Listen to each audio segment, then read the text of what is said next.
Sud Radio, les débats de l'été, 10h-13h, Thierry Guerrier. Bonjour à toutes et à tous, c'est ravi de vous retrouver pour ces débats de l'été. On est ensemble de 10h à 13h jusqu'à la fin de cette matinée. Et vous allez voir un programme très riche. Dans ces débats de l'été, on va tout de suite parler de l'automobile. Eh oui, automobile avec, vous savez, la fin annoncée pour 2035 du moteur thermique. Eh bien, les filières automobiles européennes, françaises, italiennes, allemandes résistent et demandent à la Commission européenne de repousser l'échéance. Peut-être pas la fin annoncée du moteur thermique. On va en parler avec deux experts dans quelques instants et le représentant des automobilistes, parce que le patron de Renault veut repousser l'échéance de la fin du moteur thermique. Il l'a dit hier dans Les Échos, il le demande à la Commission européenne. Ce sera notre premier sujet ce matin. Puis on va parler terrorisme. Mais oui, malheureusement, on est encore obligé d'en parler parce que nous sommes à J-3 du début des JO et un djihadiste, un radicalisé en prison ici en France, à quelques centaines de kilomètres de Paris à peine, a été mis en examen hier, vous savez, après avoir attaqué un chauffeur de taxi, mis en examen, radicalisé en prison. Je vous le disais, quels sont les nouveaux profils des terroristes? Le Centre d'analyse du terrorisme vient de remettre un rapport. Plus jeune, plus loup solitaire, la menace se dissémine, on le verra dans quelques instants. Et puis à 10h30, mettez-vous d'accord, les débatteurs de cette session pour parler politique française, bien sûr. Emmanuel Macron s'est mis en mode JO, en mode olympique. Il demande une trêve, le président. Mais est-ce bien sérieux compte tenu de la situation politique, de l'absence de gouvernement réel qui gouverne la France, sinon les affaires courantes? Le président va parler ce soir sur France 2, 20h. Qu'est-ce qu'il peut bien nous dire? Nos débatteurs nous diront ce qu'ils attendent de la prise de parole du chef de l'État. La gauche et sa nullité. C'est pas moi qui le dis, c'est François Ruffin, qui est un député du nouveau Front Populaire, ex-éléphiste, qui a quitté LFI puisque purgé par Jean-Luc Mélenchon. Eh bien, François Ruffin parle de la nullité de la gauche. La réalité, c'est qu'il n'y a toujours pas de noms sur lesquels ils se sont mis d'accord pour Matignon. À midi, ce sera avec Joseph Ruiz les Jeux dans tous leurs états, les Jeux olympiques, les JO dans tous leurs états. Comment va se passer la cohabitation entre athlètes palestiniens et israéliens? La délégation palestinienne demandait hier au CIO d'exclure Israël, d'exclure leurs collègues israéliens. Alors la sécurité a été renforcée autour de la délégation israélienne qui est arrivée à Paris, depuis notamment les menaces implicites proférées par le député LFI Thomas Porte. Et alors, dans cette atmosphère un petit peu lourde, puisqu'on parle de sécurité énormément, on va tout de même alléger un peu, j'espère, l'atmosphère, puisqu'on sera en direct avec, souvenez-vous, Gérard Holt, superbe voix, super journaliste sportif, grand monsieur de France 2, grand journaliste sportif. Eh bien, nous parlerons avec lui des histoires insolites des JO. Et puis des parkings aussi, bah oui, on peut se garer quand même encore à l'intérieur même de Paris et en Ile-de-France, on le verra avec le patron d'Indigo, qui est le leader français et mondial des parkings dans les grandes métropoles. On verra qu'on peut se garer encore. Voyez, le programme ce matin jusqu'à 13h était riche, très très riche. Ce sont les débats de l'été. Et si vous voulez intervenir, vous, n'hésitez pas, faites-nous signe. Appelez au 0826 300 300 avec nous en direct sur Sud Radio.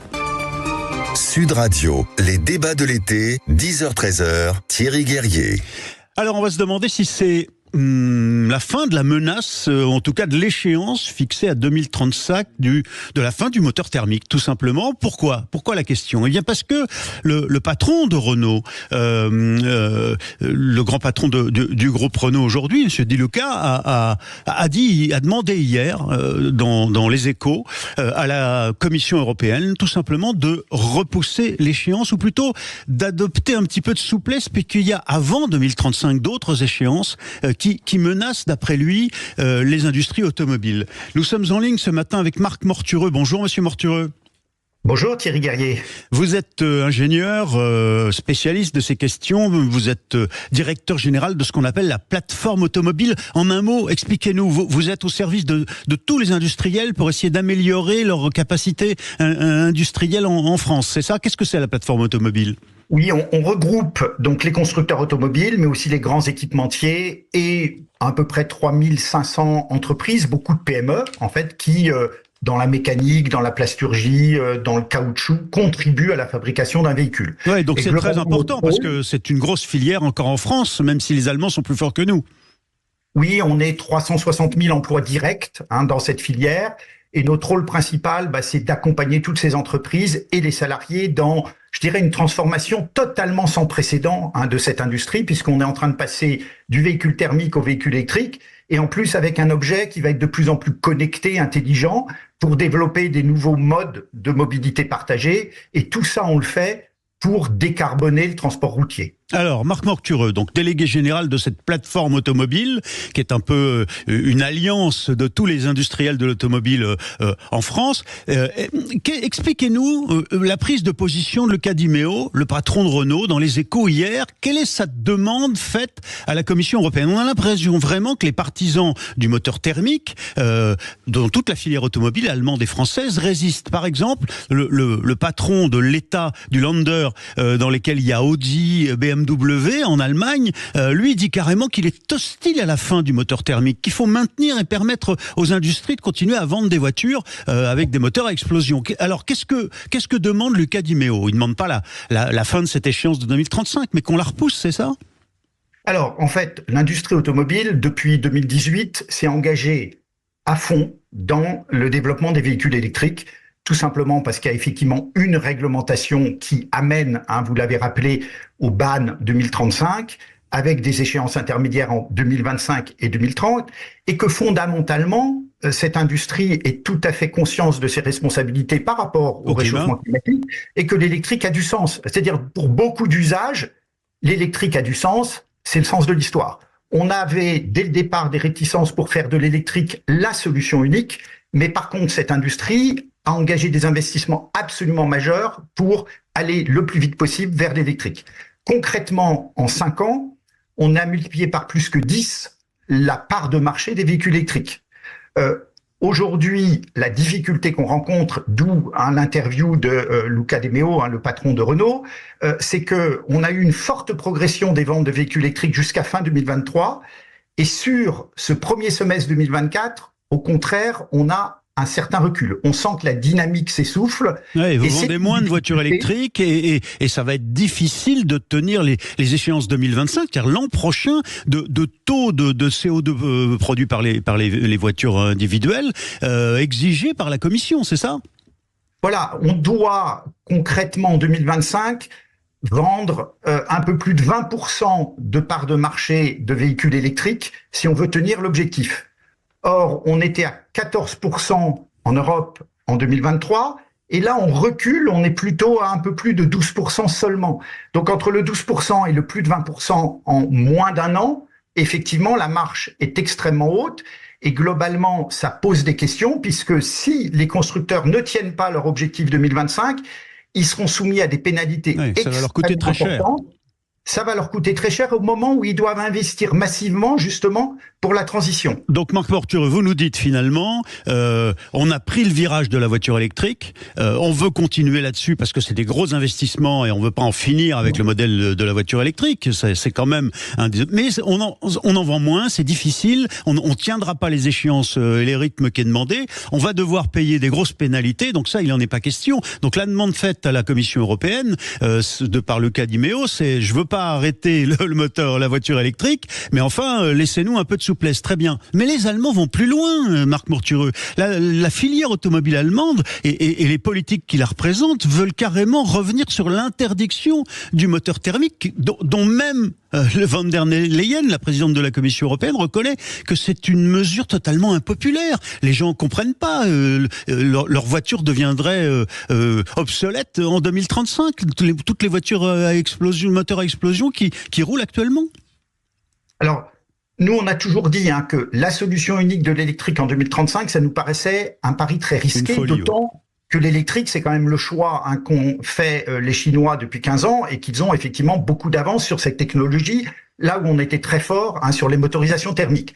D'un autre côté, encore une fois, un véhicule électrique, sur l'ensemble de la durée de vie, ça émet 2 à 4 fois moins d'émissions de CO2 qu'un véhicule thermique. Donc, on n'a pas le choix, c'est le sens de l'histoire. Et pour beaucoup d'usages, l'électrique nous paraît très bien.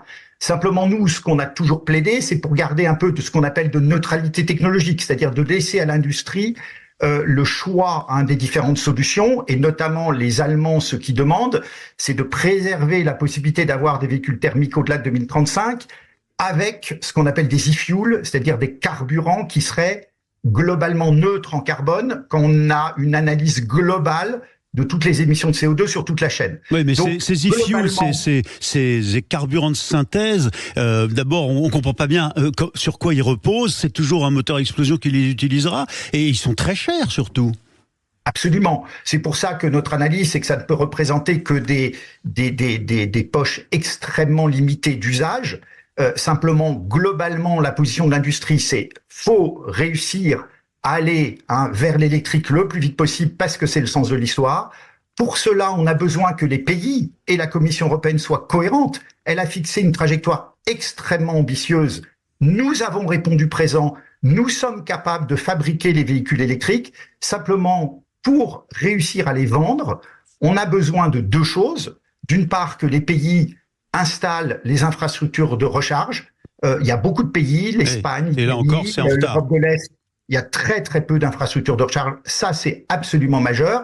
Et deuxièmement, tant que le véhicule électrique est aujourd'hui plus cher qu'un véhicule thermique, on voit qu'on a besoin d'un certain nombre d'aides à l'achat pour poursuivre cette dynamique. Ouais. Mais on a tout intérêt néanmoins à aller le plus vite possible parce que c'est par le volume de véhicules électriques que nous réussirons à baisser les prix et à être compétitif. Ouais. Bon, merci beaucoup Marc Mortureux, vous êtes ingénieur, je le rappelle, directeur général de la plateforme automobile. Donc on a eu là l'opinion, l'analyse, l'expertise de l'expert que vous êtes. On va se tourner maintenant vers un représentant des automobilistes avec Pierre Chasseret, porte-parole de 40 millions d'automobilistes. Vous êtes un habitué de Sud Radio. Pierre Chasseret, bonjour.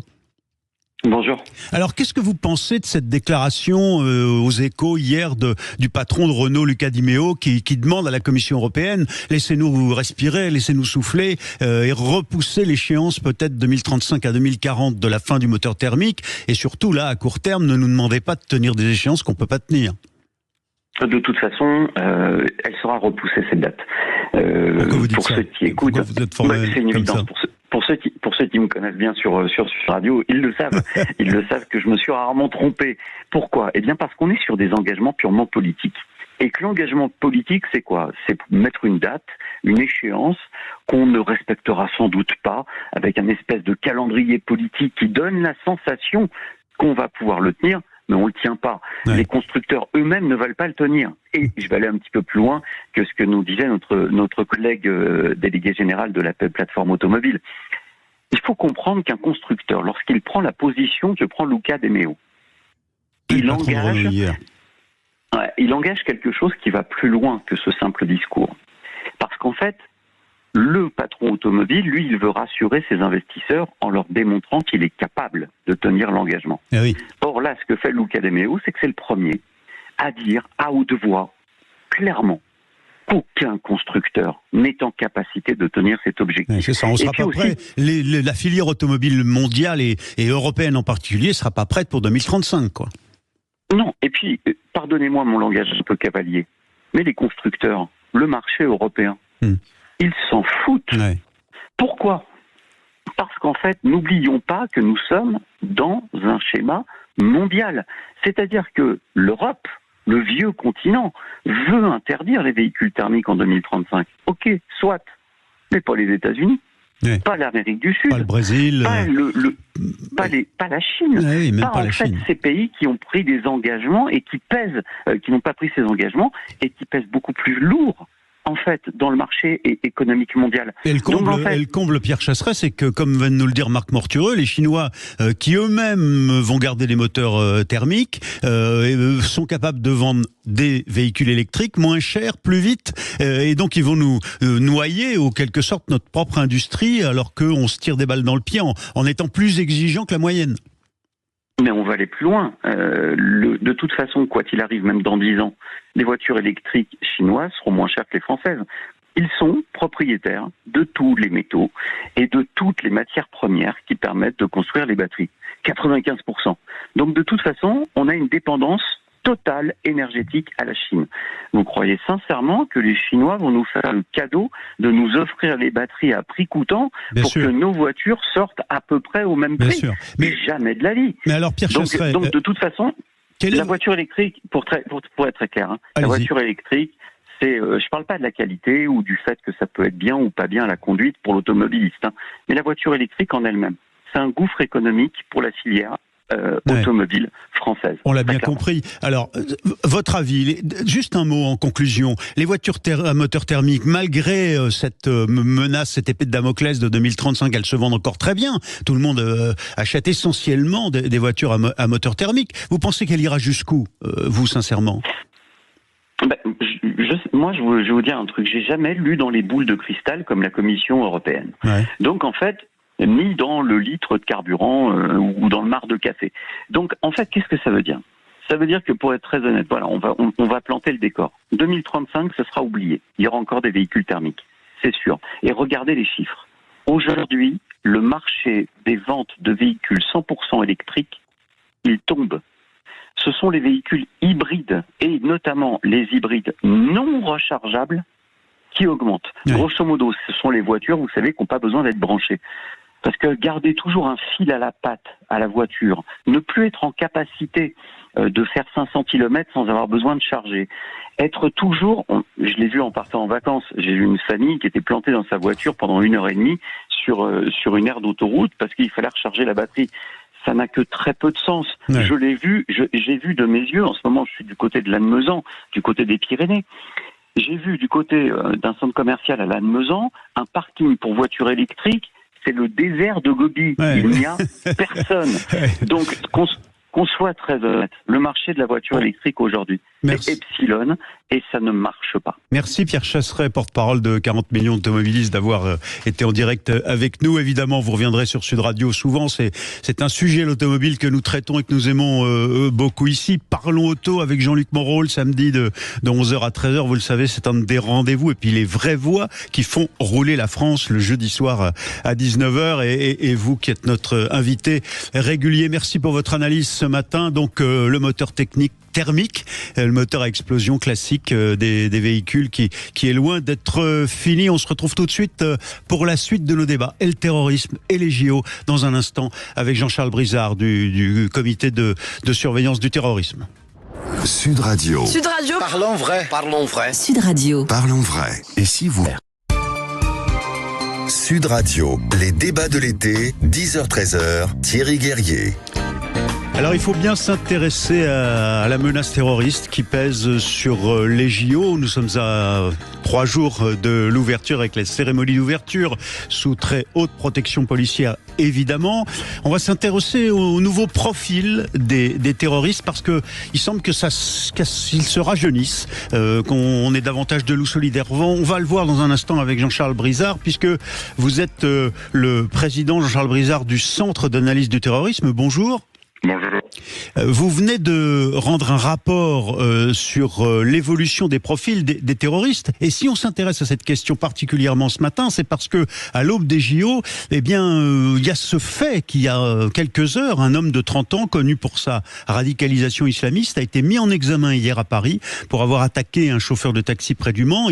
Il avait l'interdiction de venir sur Paris à sa sortie de prison. Il venait déjà de faire quelques années en prison. Et puis il se rapprochait. Il a été interpellé dans les Yvelines. Que montre votre rapport sur l'évolution des profils des terroristes aujourd'hui qui menacent la France ? Oui, alors ce rapport rendu public il y a quelques jours permet de constater d'abord la persistance de la menace endogène, la menace terroriste endogène, c'est-à-dire la menace interne, avec des profils qui évoluent considérablement. On observe notamment un rajeunissement significatif, avec en moyenne des individus qui ont un âge d'environ 23 ans, contre 29 ans sur la période précédente, plus de 25% de mineurs impliqués dans des actes de terrorisme, par là on entend attentat ou projet d'attentat. Ce sont des individus qui également sont beaucoup plus instables psychologiquement que dans le passé. 62% des auteurs d'actes terroristes en cette période ont des antécédents psychiatriques, contre 30% dans la période antérieure. Et ce sont des individus qui sont également beaucoup plus difficiles à détecter. 70% des auteurs d'actes terroristes entre 2020 et 2023 étaient inconnus des services de renseignement. contre un peu plus de 60% sur la période précédente. Donc ça veut dire qu'on est face à un terrorisme qui est de plus en plus difficile à détecter, plus en plus difficile à entraver également sur le plan intérieur. Et puis ce que montre le rapport également, c'est la résurgence de la menace exogène, la menace extérieure. On avait dit qu'effectivement, certaines organisations n'avaient plus la capacité de mener des opérations extérieures, des attentats et de projeter des attentats notamment. Ce n'est plus le cas aujourd'hui. On l'a vu notamment après l'attentat de Moscou, bien sûr, qui est l'attentat le plus meurtrier commis par l'État islamique en Europe, mais par l'effet à la fois de la propagande qui s'est renforcée de ces organisations, et puis également par l'effet de capacités opérationnelles qui ont été retrouvées par certaines branches de l'État islamique, notamment, je pense à la branche afghane. Bon, mais Jean-Charles Brizard, comment vous expliquez qu'on ait un mineur sur 4 concernés, des mineurs de 14, 17 ans pour certains. Comment vous expliquez ce phénomène ? Ça s'explique par une évolution de la propagande, notamment, et des plateformes qui sont utilisées par les organisations terroristes pour diffuser cette propagande. Ils utilisent de plus en plus des réseaux sociaux qui sont prisés des jeunes, notamment, je pense à TikTok par exemple. Ils utilisent également des plateformes de jeux vidéo en ligne pour diffuser cette propagande. Et c'est effectivement une population qui est extrêmement... Qu'est-ce qui motive ces jeunes, tout d'un coup, séduits sur TikTok par une espèce de proposition épique d'aller être violent et de tout casser et de nuire à la nation? Ce sont des individus qui sont effectivement fragiles, et d'abord parce qu'ils sont jeunes, ça c'est certain, mais fragiles également parce que bien souvent ce sont des individus qui ont eu des failles identitaires, des failles familiales parfois, et qui sont effectivement tout à fait réceptifs à ce type de message qui encore une fois se diffuse à grande échelle. Bon, mais alors qu'est-ce que vous pensez du profil du cas particulier de cet homme de 30 ans qui a été mis en examen hier après s'être radicalisé? Il était en prison pour du droit commun, pas pour du terrorisme, et en prison visiblement il s'est radicalisé. À peine sorti, il se réarme à des fins d'objectifs terroristes en région parisienne. Oui, là on est face à un profil complètement différent, un individu qui effectivement s'est radicalisé en prison. C'est le cas aujourd'hui de près de 500 individus encore incarcérés qui sont considérés comme étant des détenus de droit commun, mais qui ont été radicalisés en prison. C'est l'un d'entre eux qui effectivement a été déterminé à passer à l'acte, c'est une évidence. Il a commis cette tentative d'attentat sur un chauffeur de taxi et envisageait effectivement un projet d'attentat. Il faut savoir qu'à la veille des Jeux Olympiques et depuis à peu près un mois, s'agissant d'un événement qui a un retentissement mondial, effectivement, on observe une intensification, une densification également des passages à l'acte. Alors, certains à caractère terroriste, pas tous, mais j'en veux pour preuve le fait que le parquet national antiterroriste s'est saisi en une semaine de 3 ou 4 faits la semaine dernière, qui était tout à fait inédit de sa part. Ouais. Ça n'était jamais arrivé depuis sa création. Le paradoxe... Donc on est vraiment dans une phase très particulière. Ouais, le paradoxe, c'est qu'on a l'impression quand même que nos services sont très efficaces, quoi. Ils arrivent à peu près il y a très peu de trous dans les mailles du filet.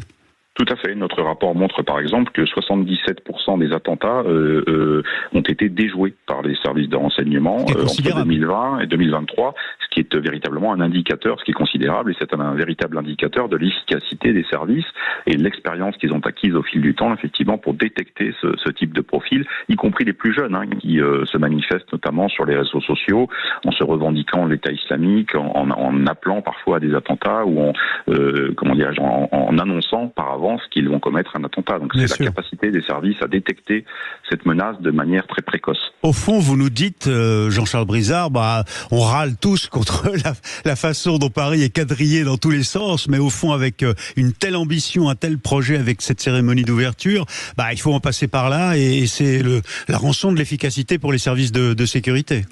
Oui, bien sûr. On parle très souvent, le plus souvent d'ailleurs, des attentats qui aboutissent. On parle très rarement des projets d'attentats qui sont déjoués par les services de renseignement. Encore une fois, notre rapport montre très clairement que ce sont des services qui sont parfaitement efficaces et qui parviennent à déjouer la très grande majorité des actes terroristes sur notre territoire. Et c'est vrai qu'à la veille des JO, il est très important parce que leur rôle est très important parce qu'ils sont en première ligne. Ce sont les services de renseignement qui pourront détecter et entraver, le cas échéant, des projets d'attentats qui pourraient viser les Jeux Olympiques. Merci pour cet éclairage, Jean-Charles Brizard, président du Centre d'analyse du terrorisme. Et je renvoie sur votre site, on peut lire la synthèse de votre rapport, tout dernier rapport sur les nouveaux profils des terroristes entre la période 2020 et 2023. Merci Jean-Charles Brizard et à bientôt sur Sud Radio.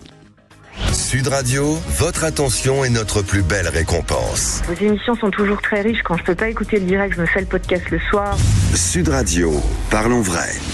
Sud Radio, les débats de l'été, 10h-13h, Thierry Guerrier. Et voilà, c'est parti pour nos débats, 10h30 midi. Mettez-vous d'accord, nous allons parler de politique française ce matin avec Emmanuel Macron, le président de la République, qui s'est mis en mode olympique tout simplement et qui nous demande une trêve. Il nous demande à tous de réaliser ou de respecter une trêve. Est-ce que c'est bien sérieux ? C'est peut-être la question qu'on va poser à nos débatteurs ce matin que je vous présente. Rani Slimane, bonjour. Bonjour. On vous connaît, vous êtes proche du nouveau Front Populaire, on peut le dire, carrément. Ouais. Rani Slimane, militant quartier populaire à Montpellier, cofondateur de l'association Force Populaire et ancien collaborateur d'un député LFI. Ouais, j'ai eu cette chance pendant 2 ans à la Commission des Finances. À la Commission des Finances. Frédéric Fougera, alors vous êtes communicant, vous aimez pas qu'on vous mette des étiquettes, hein, vous m'avez dit hors antenne à l'instant, j'aime pas que vous mettes une étiquette. Président de Tenkan, Paris, vous êtes le patron d'une agence de communication et auteur de l'anthologie de la com aux éditions Bréal Studyrama. Avec nous en duplex, bonjour monsieur le maire, Jacques Millard, vous êtes salut les fraternités. Maire de la très jolie Maison Lafitte en région parisienne. On rappelle que vous avez été candidat à la députation législative LR RN ciotiste aux dernières législatives et vous êtes auteur de Bye Bye Démocratie chez Lafon. Et avec nous Baptiste. Et le combat continue. Et le combat, vous allez devoir au moins combattre avec en termes rhétoriques bien sûr et dialectiques avec vos camarades ici présent dans le studio. Baptiste Fournier, président et fondateur de l'agence de communication Virtus, notamment de communication politique, ancien directeur de campagne de Cédric Villani, mais à l'époque où il était encore macroniste, Cédric Villani, quand il était candidat à la mairie de Paris. Quand il a effectué SAMU. Oui. Bonjour alors, Thierry. Bonjour Baptiste. Alors on va commencer avec vous. Votre coup de cœur ou coup de gueule, de quoi s'agit-il, Baptiste Fournier? C'est un peu un mélange des deux. On n'arrête pas de râler en France. On est dans une phase un peu décliniste et on l'a vu à l'occasion des élections. Or, on va recevoir et on va accueillir le plus grand événement planétaire avec certainement une cérémonie d'ouverture qui risque de marquer les esprits puisque pour la première fois, elle est prévue en dehors d'un stade et donc en plein air sur les bords de la Seine avec l'ensemble des monuments. Et donc ça, c'est pour, entre guillemets, le coup de cœur, coup de gueule. C'est-à-dire qu'à un moment donné, je pense que je ne suis pas d'accord sur le fait qu'il y ait une trêve olympique forcément sur la politique, étant donné que le président de la République, et on y reviendra, a lui-même créé les conditions de cette situation chaotique. Néanmoins, je pense qu'on doit... vous êtes paradoxal, parce que vous êtes en train de nous dire arrêtez de râler, arrêtez de vous lamenter, les Français, mais en même temps, vous êtes hostile à la trêve que demande le président. Il demande la même chose que vous. Je pense qu'on peut être unitaire sur le soutien qu'on fait à nos athlètes aux Jeux Olympiques, tout en continuant bien entendu à créer les conditions de la dispute politique. Les deux ne sont pas incompatibles. Donc dit Baptiste Fournier, il nous dit arrêtons de nous lamenter. Jacques Millard, qu'est-ce que vous pensez de cette interpellation? Vous êtes d'accord? Vous savez, j'ai toujours dit que je n'inscris pas à l'aune de mes espérances les malheurs de mon pays. Et en l'occurrence, effectivement, les Jeux Olympiques sont un événement majeur. Et bien évidemment, je souhaite que ça se passe bien, qu'il n'y ait pas d'emmerdement. Cela étant, je tiens à dire que appeler simplement à une trêve, c'est un peu court. Parce qu'on sait très bien qu'il y a un certain nombre de gens qui veulent que ça se passe peut-être pas très bien. Deuxièmement, on n'est jamais à l'abri, bien sûr, d'un fou. Ça peut arriver. Et troisièmement, il est évident que si on veut avoir la paix dans ce pays, eh bien, il faut engager une autre politique. Et j'attends à ce propos Macron-Jupiter, parce que je pense que ce soir, on va avoir droit à un pathos à nouveau. On va y revenir, on va y revenir en effet, parce que ça mérite qu'on s'y attarde. Ouais, là j'étais sur la réaction à la demande en quelque sorte de ne pas se lamenter de Baptiste Fournier à propos des JO. Quel est votre avis, Frédéric Fougera, sur cette idée qu'il faut qu'on arrête de râler à propos des JO? Je dis ça alors que dans la demi-heure précédente, on a fait tout un sujet sur la menace terroriste sur les JO. Vous voyez, donc on n'est pas à l'abri de contradictions à l'antenne même. Moi, ça fait plusieurs mois que j'ai suggéré qu'on arrête de faire du géobashing et qu'on fasse plus tard, après, les comptes, le bilan, ce qui s'est bien passé, ce qui a été promis, ce qui a été livré. Maintenant, quant à la proposition du président de la République de faire une trêve, j'y suis totalement favorable. Malheureusement, il propose de faire une trêve, mais il prendra la parole ce soir, donc lui-même ne la respecte pas. Donc ça c'est regrettable. Mais j'espère que les politiques et surtout les politiciens français seront plutôt à la hauteur de l'image de la France. Mais j'ai peur que quelques minables puissent venir un peu gâcher la fête. Mais je ne le souhaite pas. Je le souhaite pour personne. Je cherchais mon Macron compatible parmi vos 4 ce matin. Je viens de le trouver quand même. Au moins sur la proposition de trêve initiale, même si après... mais j'ai dit qu'il la respectait pas lui-même. Bien sûr. Je vous cherche, je vous taquine. Mais je suis là. Non, il n'est pas là, le Macron compatible. C'est pas la peine d'essayer.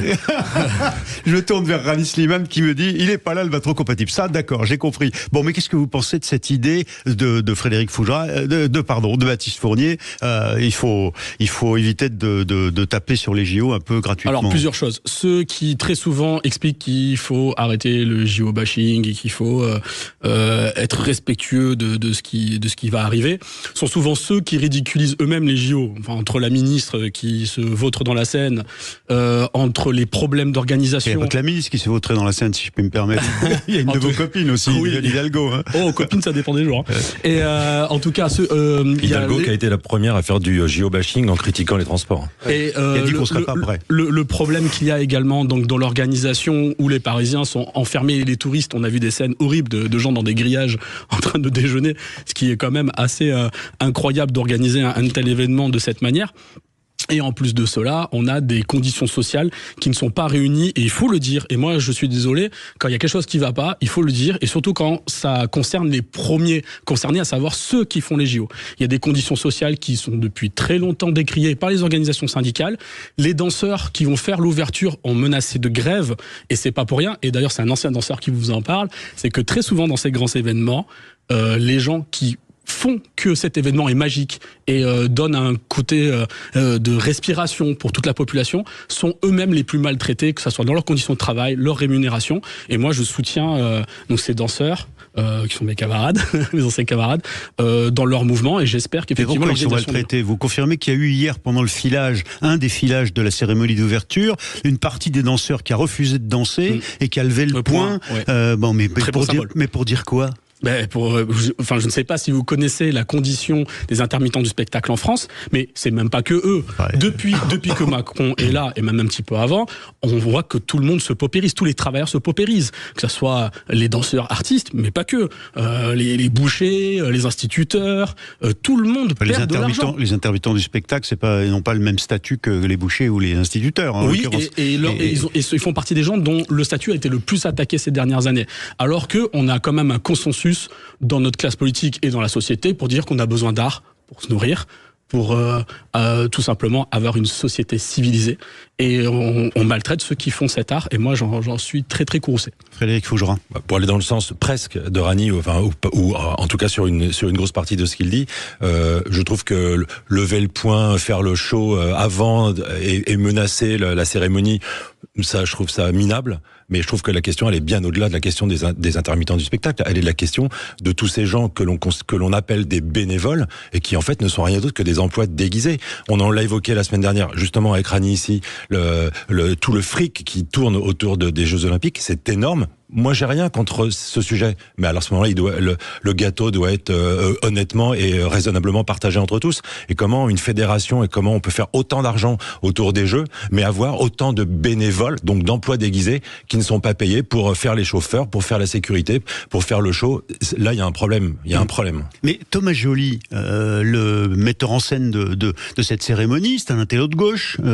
Il fait attention au statut et au financement de ses danseurs. Il y a fait attention. On a choisi un homme de gauche exprès. Moi, je ne sais pas si c'est la responsabilité de Monsieur Joly, je ne connais pas l'organisation interne des Jeux Olympiques, mais par contre, il y a une chose que je sais, c'est que le CIO, c'est pas la première fois que dans des Jeux Olympiques, ils sont épinglés pour des manquements graves au droit du travail, ne serait-ce que dans des pays où le droit du travail est moins disant que le nôtre. Ouais. Donc il y a un moment, en fait, il faut se poser la question de ces entités qui sont supranationales, je pense aussi à la FIFA, je pense à toutes ces entités supranationales qui sont très opaques, qui gèrent des milliards et qui d'ailleurs font souvent des chantages aux États pour l'organisation de ces Jeux. Et moi, je pense qu'il faut vraiment se poser des vraies questions sur ça. Il vous a pas un peu taclé, la Baptiste Fournier, votre copain de gauche, Rani Slimane, en disant que ceux qui demandent qu'on arrête le géobashing sont les premiers parfois à le critiquer? Je pensais pas à lui. Pas du tout. Oui, je sais bien, mais ça doit pas du tout empêcher de regarder les choses objectivement et d'avoir une analyse avant ou après l'organisation de l'événement en tant que tel. Je n'appelle juste, entre guillemets, une forme de concorde nationale dans le moment. Comme le disait Frédéric Fougera, la surveillance dans les stades va être faite par une forme de bénévolat. C'est de l'emploi déguisé. Les dérives du CIO, de la FIFA et d'autres organisations supranationales qui sont des ONG, c'est un vrai sujet aussi aujourd'hui. Mais néanmoins, on peut quand même se rassurer sur certaines choses et par rapport à une forme de savoir-faire français dans l'accueil des grands événements internationaux. Aujourd'hui, on a des JO qui sont délivrés à l'heure en termes d'infrastructure, en termes organisationnels. Or, ils se sont faits dans un moment extrêmement particulier, Covid, fermeture des ports, pénurie de matériaux. Dans ce cadre-là, on peut se dire quand même qu'à un moment donné, on peut se regarder dans une glace avec un peu de fierté, puisqu'on est encore une nation qui compte par la France a réussi à mettre sur pied les infrastructures. Jacques, vous n'êtes pas d'accord? Ça veut dire, je termine juste là-dessus. Ensuite, il y a 3 semaines d'événements. On sait les risques auxquels on doit faire face pendant ces 3 semaines d'événements. Il ne faut pas oublier les Paralympiques. J'en dis pas les Paralympiques, mais il y aura une pause entre les deux. Il y a 2 semaines de pause. Je voudrais dire que... Baptiste, Jacques Muir vous répond. Oui, je voudrais dire que la FIFA, que le comité olympique soit au-dessus de tout soupçon. Moi, je n'irai pas jusque-là, c'est bien évident. Oui. Parce que on a vu dans le passé qu'il y avait un certain nombre de magouilles.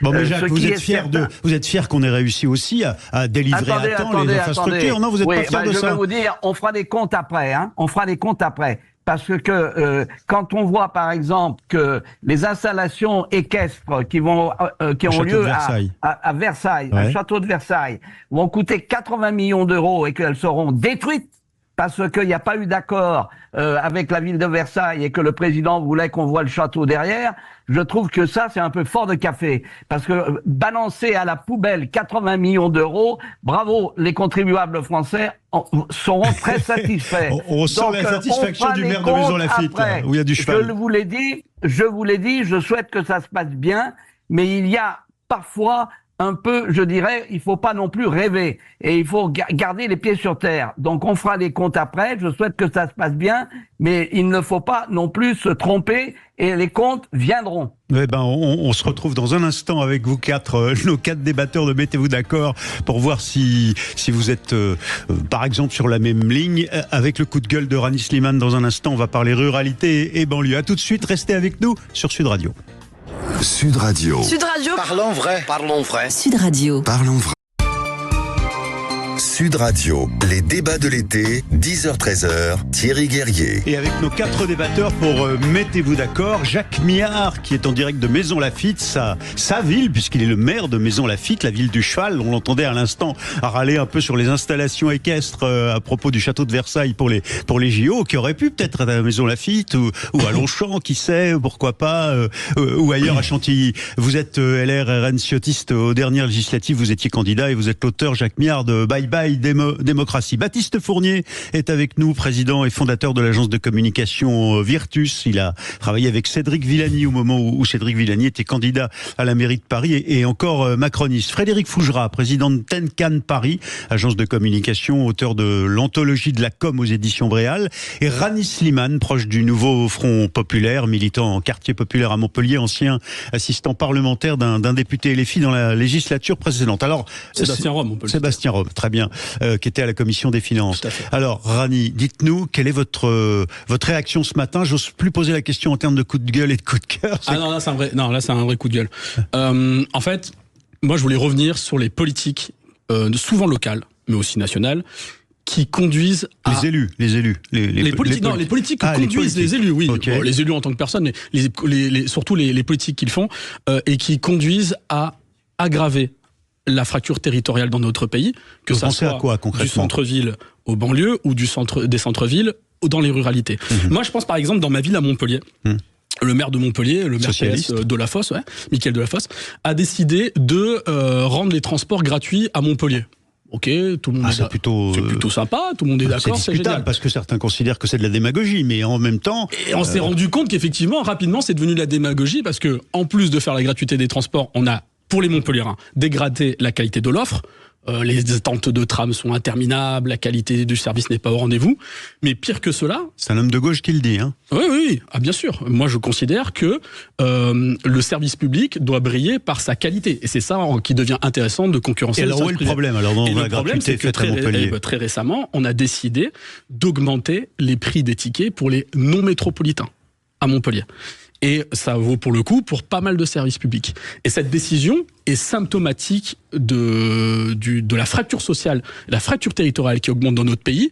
Et on peut pas s'étonner après qu'il y ait des gens qui basculent dans un vote dans lequel naturellement ils y seraient pas allés. Surtout nous dans le Midi, l'ancien Midi Rouge, on se retrouve avec un Midi Brun. Et ah oui, on a beaucoup voté Rassemblement National chez vous à Montpellier. Tout à fait. Enfin, autour de Montpellier, aussi dans une partie de Montpellier. Et vous dites que c'est lié au fait que par exemple, on permet plus aux gens de la périphérie de venir au centre-ville à Montpellier. Et pareil pour les gens qui vivent en banlieue, qui nous par exemple à Montpellier, on se retrouve avec en plein été des piscines. Et à Montpellier, c'est pas Paris. En ce moment, il fait super chaud. Vous allez avoir des piscines qui sont fermées. Vous allez avoir une augmentation des prix des piscines, des médiathèques. En fait, on cogne les gens qui n'ont... Et c'est quand même incroyable, les gens qui ne vivent pas au centre-ville avec un fort pouvoir d'achat, ils se font matraquer. Mais est-ce qu'il n'est pas légitime, je fais de la provoque, et puis on va poser la question à Jacques Miard, puisqu'il est maire, mais est-ce qu'il n'est pas légitime qu'un élu défende d'abord ses propres administrés, qui sont les premiers destinataires, bénéficiaires et financeurs d'une infrastructure de culture ou de sport? C'est une très bonne question, et ça appelle une réponse claire. Le phénomène de métropolisation, donc ce qu'on appelle la concentration des richesses dans les grands centres-villes, justement, dessert à terme les habitants eux-mêmes des centres-villes. Je viens de vous expliquer, par exemple, cette gratuité des transports qui fait qu'à Montpellier, moi, mon tramway, je l'attendais tous les 4 minutes. Maintenant, je l'attends presque tous les 10 minutes. Et l'été encore plus, et voire 15 minutes. Et le soir, j'en parle même pas. Ça fait que on a une dégradation de service public pour les habitants même du centre-ville. Et vous vous retrouvez avec des gens en dehors des villes. Et d'ailleurs, les premiers qui ont subi ça, c'est vous, les Parisiens, avec Madame Hidalgo, qui a fermé Paris à sa banlieue, alors qu'on sait très bien que la richesse de Paris, c'est les banlieusards qui l'a créée, comme nous à Montpellier, ceux qui créent la richesse, et d'ailleurs la réserve de richesse en termes de tourisme, en termes d'agriculture, elle se trouve en dehors des villes. Donc il va falloir se poser une vraie question, et là je pense que c'est pas une question vraiment de gauche ou de droite, c'est une question de bon sens, de comment on est en capacité de rééquilibrer ça et arrêter de faire crever les gens qui ne touchent pas 4000 balles par mois et qui vivent dans un centre-ville d'une grande métropole. Qu'est-ce qu'en dit le maire que vous êtes, Jacques Miard, de cette... Alors, je vais être très direct. Le camarade Slimane pose mal le problème. La gratuité, ça n'existe pas. Il y a toujours quelqu'un qui paye. Et donc, dans la démagogie de rendre un certain nombre de transports gratuits, eh bien, il est clair qu'il y a ensuite une dégradation et qu'on essaye de récupérer du fric ailleurs. Et donc, c'est ça qui est en cause. Et donc, moi, je suis d'accord avec lui dans le fait qu'il y a, on le voit à Paris, Madame Hidalgo interdite de séjour à Maison Lafitte, d'ailleurs, avec l'aubaine que j'ai faite. Vous avez le pouvoir de décréter Hidalgo interdite de séjour chez vous.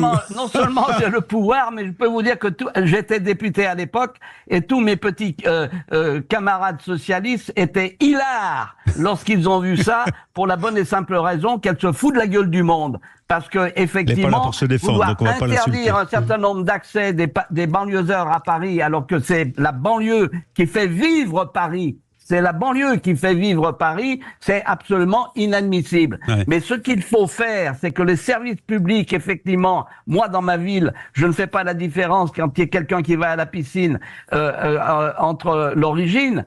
Pour moi, le problème, c'est qu'il faut que les services publics fonctionnent et que ceux qui prétendent qu'il faut les rendre gratuits sont des imbéciles, parce que il est clair qu'on ne peut pas faire les choses gratuitement.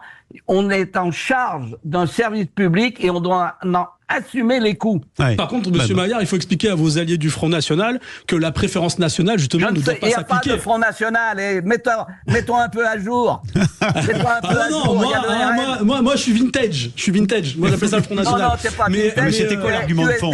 Plus sérieux, tu es décalé, camarade. Mais en tout cas, il y a quelque chose d'important, moi, pour la gratuité. C'était quoi l'argument de fond que vous évoquiez pour vous dire Rassemblement National? Parce que je sais que M. Maillard, il vient d'expliquer, moi, je lui en donne crédit, j'en suis certain qu'il ne fait pas... Miard, qui ne fait pas... C'est pas même, qui ne fait pas la différence entre les gens qui accèdent aux services publics. Je souligne juste que les alliés de M. Ciotti, eux, veulent le faire avec la question de la préférence nationale et qui veulent introduire en droit. On est repassé dans un débat complètement politique qui n'est pas de la nature de... C'est très important. Et par contre, aussi, ce que je voulais rajouter sur la gratuité, pour revenir sur ça, moi, j'ai pas de problème avec la gratuité. Bien évidemment, la gratuité, elle est financée. Il n'y a pas de gratuité innée. Mais en tout cas, le fait qu'on puisse accéder à un service public sans débourser quoi que ce soit, moi, je suis pour l'extension de la gratuité. J'ai pas de problème. Mais par contre, la gratuité ne doit jamais se faire au détriment de la qualité. De la qualité du service public. Et à Montpellier, on peut le dire, le tramway, c'est gratuit, oui, mais c'est pourri. Ah oui, oui, donc c'est quand même une critique. Là, tu as gagné. C'est une critique entre... Il y a un moment, tu devrais prendre conscience des réalités, camarades. Alors, Baptiste Fournier, Frédéric Fougera, je les vois bien, les réalités. Au fond, ils sont assez d'accord, tous les deux, c'est ça le comble. C'est que... Et moi, je suis d'accord avec les deux, d'ailleurs. Mettez-vous d'accord. C'est pas de chance, on va pas se taper dessus aujourd'hui.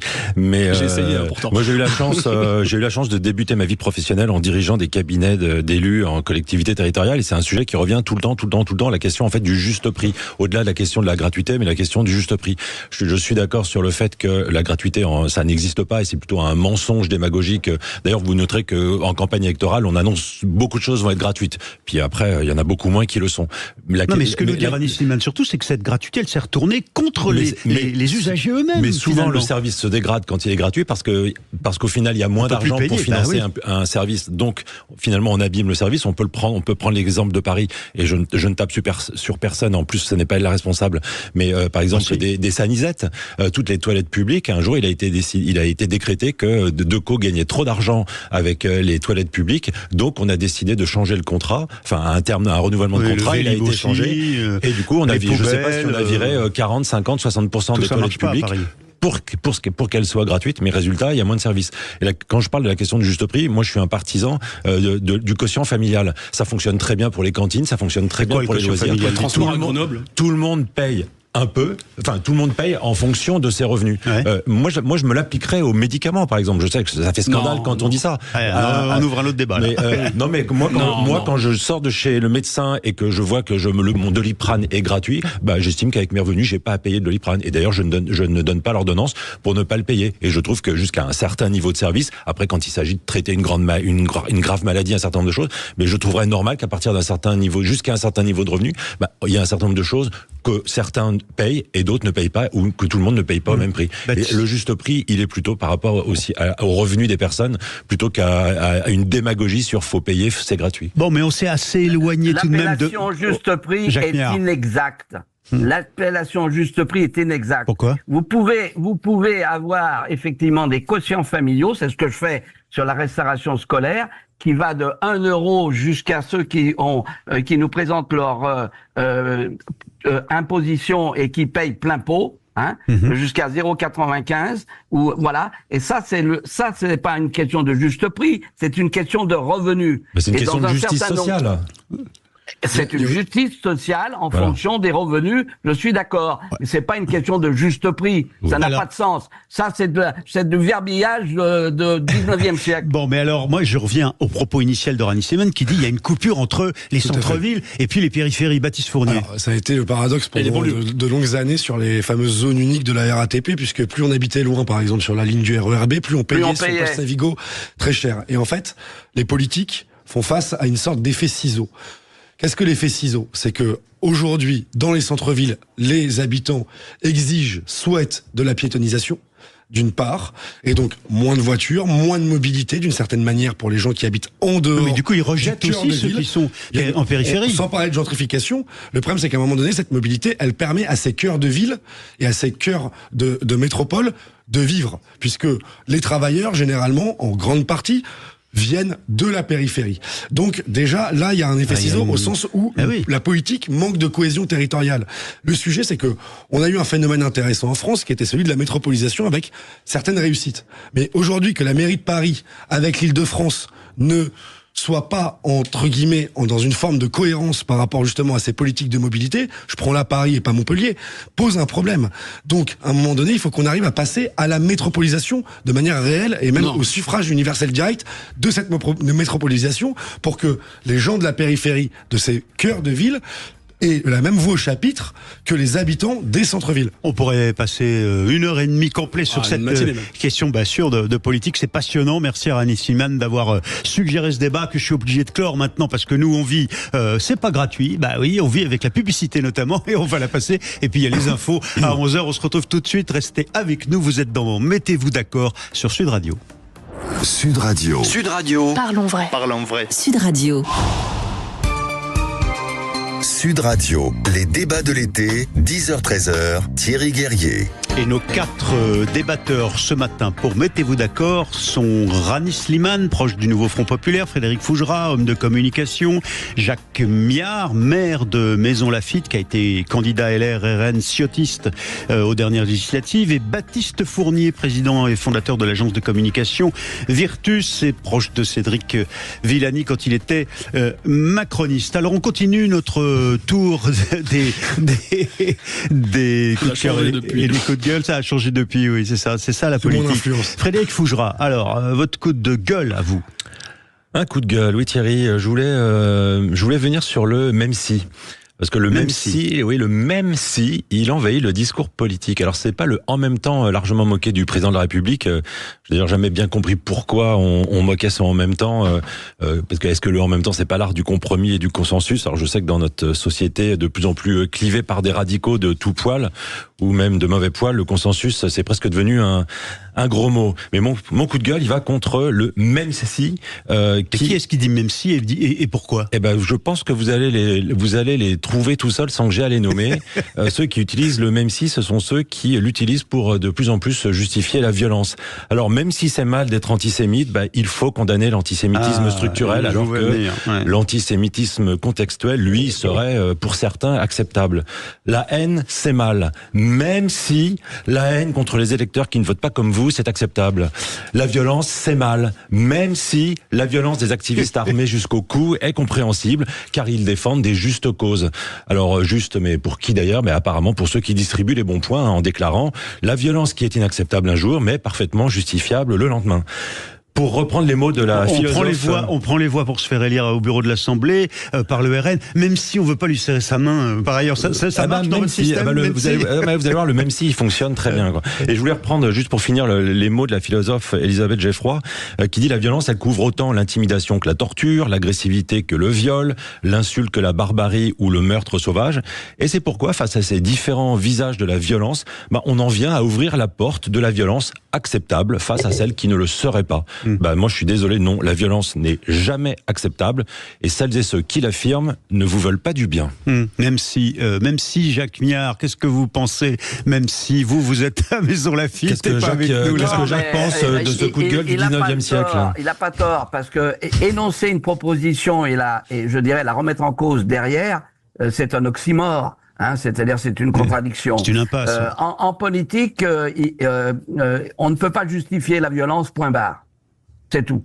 C'est aussi simple que ça. Parce que si on commence par justifier la violence, il est évident que c'est une dérive qui peut nous mener loin. Le débat politique, c'est un débat d'idées. Point barre. Et donc, dans les exemples que nous donne Frédéric, il a raison. Il a raison. Et donc, il faut débattre de manière, je dirais, posée, sereine. On peut ne pas être d'accord. Pour autant, c'est pas pour aller se casser la gueule dès qu'on a tourné le dos. Mais quelquefois, il y a de la violence verbale aussi, sans être physique. Oui. Je peux vous dire que la violence verbale, elle a toujours fait partie, je dirais, du débat politique.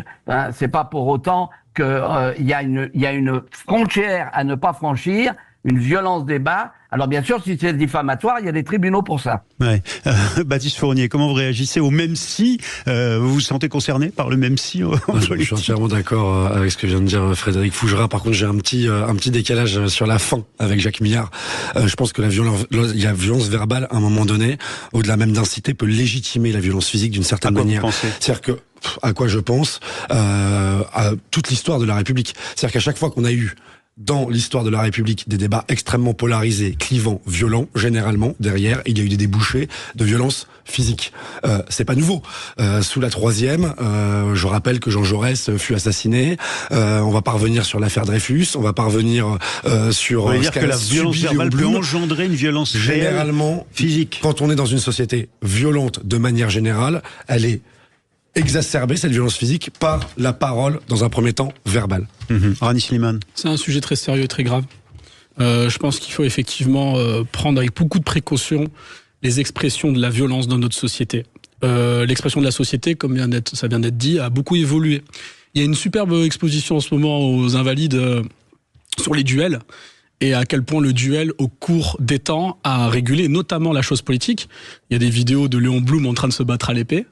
Alors que c'était interdit depuis Richelieu. C'est interdit avant même. Ça a toujours été interdit, notamment par l'Église catholique, au nom de la paix de Dieu, mais ça a toujours... Mais le pouvoir politique, c'est à peu près Louis XIII, Louis XIV qui l'interdit, je crois. Même avant, ça a toujours plus ou moins été interdit en vrai, mais il y a eu toujours cette régulation de la violence par la violence. On considérait qu'on va utiliser ce phénomène de violence ritualisée pour contenir la violence plus généralisée. C'était ça l'idée. Et petit à petit, on est arrivé jusqu'à refuser justement ces actes même de violence physique, même mineurs. Et on a conscrit ça notamment avec la confrontation, le dissensus politique. Moi, je suis d'accord avec tout ce que vous dites sur la violence. Par contre, il y a quelque chose que je ne veux pas faire. Et je vais l'utiliser le même 6 mois. Je vais l'utiliser. Comme ça, c'est clair. Oui, voilà. Je suis contre la violence. Par contre, il y a quelque chose sur lequel moi je pense qu'il ne faut jamais revenir. C'est sur la nécessité du dissensus politique et exprimé parfois de manière véhémente. Ça veut pas dire la condamnation à mort ou l'anathème au point de provoquer la violence contre quelqu'un. Voilà, mais bien évidemment, c'est condamné par la loi. Qui appelle à manifester, à violenter les Israéliens. Non, c'est faux. Parce que vous venez dire que c'est une fake news. Non, pas du tout. J'ai vu la vidéo. Il a dit à manifester. Il dit qu'il faut s'adresser. Non, il faut s'opposer. Il faut s'opposer physiquement même contre. C'est dommage que vous débordiez comme ça parce qu'il dit pas ça. Mais moi, je veux pas revenir spécialement sur ça, je veux surtout revenir sur le fait, parce que c'est un sujet important, je pense qu'il faut prendre un peu de hauteur, c'est vraiment sur la question de préserver le dissensus. Le jour où il n'y aura plus de dissensus, le jour où à l'Assemblée nationale, les gens ne crieront plus... C'est pas ce qu'a dit Frédéric Fauchard. Le jour où à l'Assemblée nationale, les gens ne crieront plus et seront pas, même, on va dire... porteront pas une certaine contradiction véhémente verbalement, ce jour-là, craignez la République parce qu'elle sera devenue aseptisée et ça sera le début du fascisme. Oui, c'est pas ce que disait Frédéric Faugerat, il n'était pas contre la fin du dissensus. Vous justifiez là, Rani, le dissensus, comme vous dites, mais comme a fait LFI depuis dans la précédente législature, c'est-à-dire en mettant un bordel et un chaos pas possible. Il peut y avoir dissensus sans véhémence, sans caricature, sans vulgarité, sans insulte, mais bien entendu. L'opposition, quelle qu'elle soit, sa radicalité, pas quelle qu'elle soit, parce que d'ailleurs elle est encadrée par le droit généralement. À un moment donné, la fonction lective oblige aussi à une forme de formalisme. Je pense vraiment qu'aujourd'hui, certains des débordements, qui ne viennent pas que de la France insoumise. Des débordements qui viennent de l'ensemble des bancs. On l'a vu ces dernières années. Et certains propos même du président de la République qui pouvaient être méprisants à l'égard de la nation française. On a aujourd'hui une obligation de responsabilité quand on est élu vis-à-vis aussi de nos électeurs. C'est assez sympathique d'observer les 50 nuances de gauche. Jaurès n'était pas insultant, Blum n'était pas insultant, et pourtant ils étaient radicaux. Moi, je suis contre l'insulte, par contre je suis pour une certaine force dans la parole. Oui, mais je crois qu'il ne faut pas, et Baptiste a tort sur un point, il ne faut pas aller chercher, malheureusement, le cas de Jaurès, voire de Dreyfus. Dreyfus, ça a divisé tous les partis, de droite et de gauche. Et je peux vous dire qu'un jour, j'ai vu à l'Assemblée où Jospin disait que la gauche était dreyfusarde et la droite anti-dreyfusarde, j'ai vu Mazot descendre les travées, arriver jusqu'au Premier ministre et lui dire « Je vais te foutre mon poing dans la gueule ».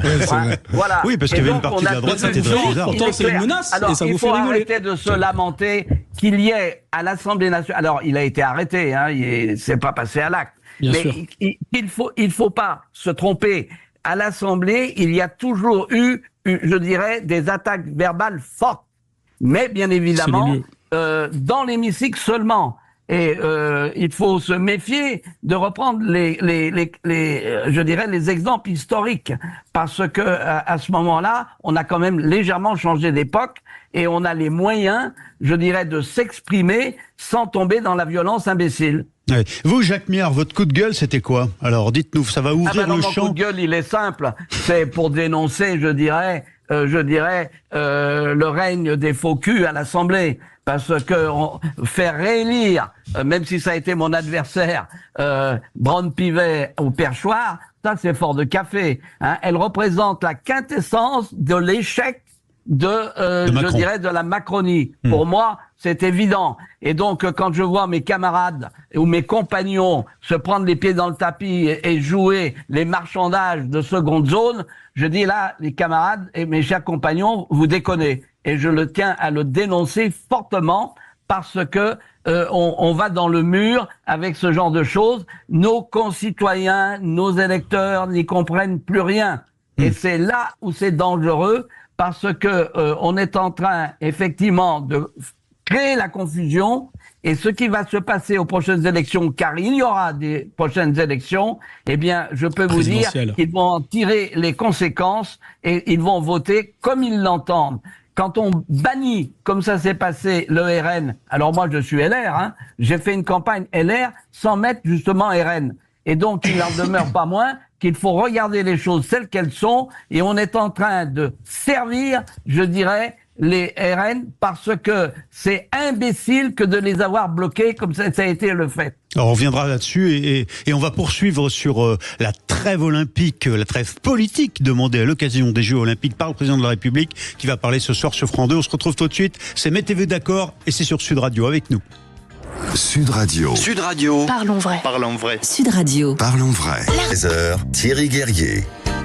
Et jusque-là, c'est Mettez-vous d'accord jusqu'à midi avec nos débatteurs, dont Jacques Miard qui nous parlait du bal des faux culs à l'Assemblée il y a quelques instants. Jacques Miard, ancien député, qui a été candidat à LR-RN aux dernières législatives, maire de Maisons-Lafitte. Merci Jacques d'être avec nous en direct. Rani Slimane est avec nous, proche du nouveau Front Populaire. Vous voyez, c'est assez libre et large. L'Assemblée est bien représentée ici au fond. Baptiste Fournier, président et fondateur de l'agence de communication Virtus, et Frédéric Fougera, autre communicant, président de Tenkan Paris. Alors, faux cul, disiez-vous, la réalité, parce que vous nous disiez, Jacques, il y a quelques instants, nos électeurs sont perdus. Je voudrais vous livrer à tous un sondage, Odoxa, qui a été publié par le Figaro ce matin, qui montre bien que les Français, écrit le Figaro, sortent groggy complètement. 82% rejettent l'attitude des politiques et regrettent qu'ils ne se mettent pas d'accord pour une coalition. Ils sortent écœurés, les Français, de cette séquence politique. Et là, aujourd'hui, le président de la République, qui va prendre la parole à 20h ce soir, nous dit, lui qui est passé en mode olympique, comme si il s'était rien passé, et ben il nous dit, allez, une petite trêve les enfants, voilà. Qu'est-ce que ça vous inspire, cette demande du président, et qu'est-ce que vous attendez de lui ce soir? Allez Jacques, je commence par vous. Jacques Miard. Écoutez, je veux dire, j'ai presque envie de lui dire, tu as un exemple à suivre, c'est celui de Biden. Hein, voilà. Oh, il est pardonnez-moi, sauf son respect à Biden. Non. Emmanuel Macron le problème, est pas gâteux. Non. Thierry, il faut savoir que dans l'état actuel des forces politiques à l'Assemblée, il n'y a aucune solution. On va droit à la crise de régime. La seule possibilité pour en sortir, l'élection, je dirais, cardinale, l'élection formatrice et qui commande à tout, c'est l'élection présidentielle. Donc vous dites Macron démission. Mais c'est évident qu'il devra d'ailleurs, à mon avis, la suivre. Parce que qu'est-ce qui va se passer? Il va se passer qu'il y a un moment, il n'y aura pas de gouvernement en France et que on est coincé. C'est jamais arrivé depuis le début de la cinquième. Alors, il peut à ce moment-là attendre un an et on recommence les élections. On aura sans doute le même résultat. L'élection qui commande tout, c'est l'élection présidentielle. Et donc, il y a un moment, s'il ne comprend pas ça, eh bien, il aura tout raté. Mais Jacques, ça se terminera mal. Jacques, aujourd'hui, on voit Laurent Wauquiez se rapprocher de Gabriel Attal, d'une discussion. C'est secondaire. Emmanuel Macron a une coalition. Elle peut peut-être exister, cette coalition. Il n'y a pas de majorité dans cette Donc on nous fait croire qu'une coalition est possible. Mais il est clair que même s'il y a une nouvelle dissolution dans les conditions qu'il y a, on risque d'avoir... Il faut en sortir par le haut. De Gaulle, lorsqu'il a perdu, eh bien, il a perdu et il a démissionné. Ouais. Et donc, c'est aussi simple que ça. Il n'y a pas de possibilité de cohabitation, il n'y a pas de majorité, on va vers une crise de régime. Ouais, Frédéric Fougerat. Mais oui, enfin Jacques, il y a un petit souci. Il y a pas de possibilité de cohabitation peut-être, et on le verra. Mais une élection présidentielle anticipée ne résoudra rien puisqu'il n'y aura pas de législative. Il ne peut pas y avoir de législative avant un an. Donc on gardera la même Assemblée nationale avec les mêmes forces politiques, les mêmes équilibres ou déséquilibres. Mais le nouveau ou la nouvelle présidente de la République sera exactement la même situation que le président de la République aujourd'hui. S'il y a des élections, une élection présidentielle, on repart pour quelque chose de neuf. Mais avec la même Assemblée nationale pendant un an. Non, pas forcément. Bah si. Mais non, parce que là, on en sort par le haut. Pour revenir à la question initiale, si ça vous dérange pas. Allez-y. On a un président de la République qui va s'exprimer ce soir. Qu'est-ce que vous attendez de Macron ce soir? C'est ça la question. Vous avez raison, Baptiste. J'aimerais qu'il soit garant de l'unité nationale, mais pour être garant de l'unité nationale, il aurait dû attendre déjà un peu quelques jours pour s'exprimer, c'est-à-dire éventuellement rentrer dans les délais de la cérémonie d'ouverture qui se tient vendredi. Donc peut-être une prise de parole. Là. Comment? Il parle trop tôt, c'est ça que vous voulez dire? Déjà, d'une part, il parle trop tôt de mon point de vue. C'est-à-dire que si il veut vraiment être dans cette période de trêve olympique, il s'exprime au dernier moment, avant la cérémonie d'ouverture des JO. Donc que va-t-il nous dire ce soir? Personne n'en sait rien. Néanmoins, au-delà de parler de trêve, déjà, à sa place, je parlerai de concorde. C'est-à-dire que la démocratie va poursuivre son activité. Enfin, que les politiques s'expriment ces prochains jours, ils en sont légitimes. D'autant qu'on est dans une situation inédite, c'est-à-dire avec un gouvernement démissionnaire. Or, les précédents de ces gouvernements démissionnaires sous la Ve République étaient dans un délai maximal de 9 jours. Là, à la fin des Jeux Olympiques, on sera dans un délai d'un mois. J'appelle plus ça un gouvernement démissionnaire, d'autant que ce gouvernement démissionnaire prend des décisions à travers la signature de décrets, à travers des actions potentiellement de maintien de l'ordre, et que dans ce cadre-là, on n'est déjà plus dans un gouvernement démissionnaire. Alors, vous allez voir, vous allez entendre plutôt, je vous propose, parce que ça s'inscrit un peu dans les propos que vous venez de tenir, Baptiste Fournier, ce matin, chez Benjamin Glaise, sur Sud Radio, dans la matinale, Jean-Philippe Tanguy, député RN de la Somme et membre du bureau national, du Rassemblement national, quelqu'un qui pèse, c'est un des lieutenants de Marine Le Pen, donc sur Sud Radio, évoquait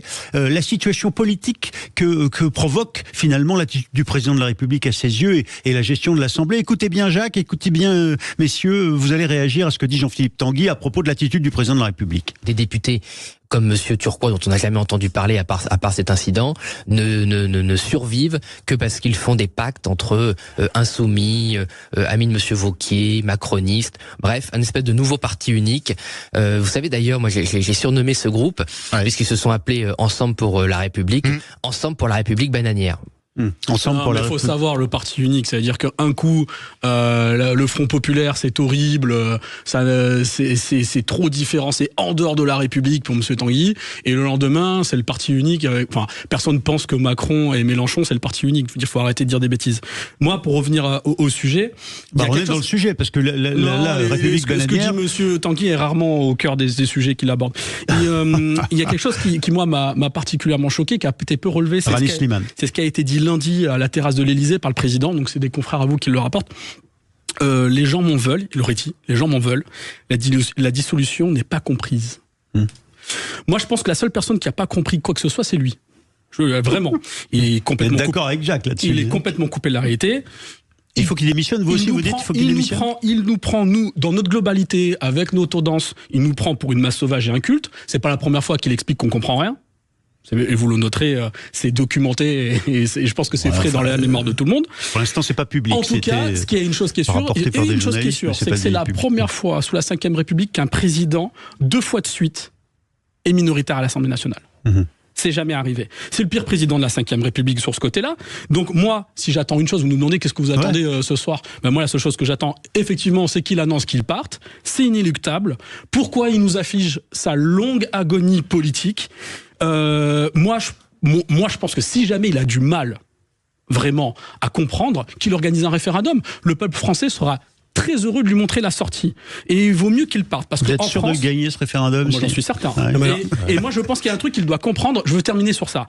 Il vaut mieux qu'il parte. Parce qu'en France, les gens dans les palais qui regardent le peuple, qui disent qu'ils ne comprennent rien et qui trahissent leurs paroles, très souvent le peuple, il le rappelle à l'ordre, et c'est ça la grandeur du peuple français. Baptiste Fournier. En effet, il vient de perdre 2 élections coup sur coup, dont une qu'il a convoquée lui-même dans un moment où il crée les conditions de l'instabilité. Absolument. Que le scénario de son départ est un scénario qui pourrait tenir la corde par rapport entre guillemets à une geste gaullienne. Néanmoins, j'attire aussi l'attention sur les responsables politiques de l'Assemblée nationale qui aujourd'hui sont incapables de trouver des voies et moyens pour essayer de gouverner. D'ailleurs, c'est le paradoxe. J'entends Mathilde Panot, j'entends aussi des responsables socialistes qui en appellent à Emmanuel Macron pour nommer un ou une première ministre sans qu'ils soient eux-mêmes capables d'en proposer. C'est-à-dire que Emmanuel Macron, qui a toujours une forme de mépris aussi des responsables et des élus politiques, faut le dire, depuis d'ailleurs la création de la marche en 2017, a aussi, et les politiques n'ont pas saisi quelque chose.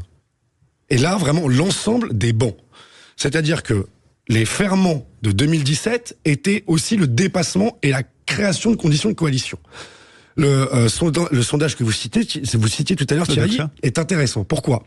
Parce que pendant les élections législatives, 62% des électeurs étaient déjà favorables à des formes de coalition. Ah oui. Aujourd'hui, on est monté à 82%. Je ne pense pas que ce soit le même institut, mais d'un institut à l'autre, on peut considérer qu'il y aurait une augmentation de 20 points face à l'inanité des politiques à réussir à s'entendre. Odoxa demande pour que 82%. Oui, non, ce que je vous dis, c'est qu'il y avait, il y a 3 semaines, c'était 62%. Et là, c'est dû à la situation.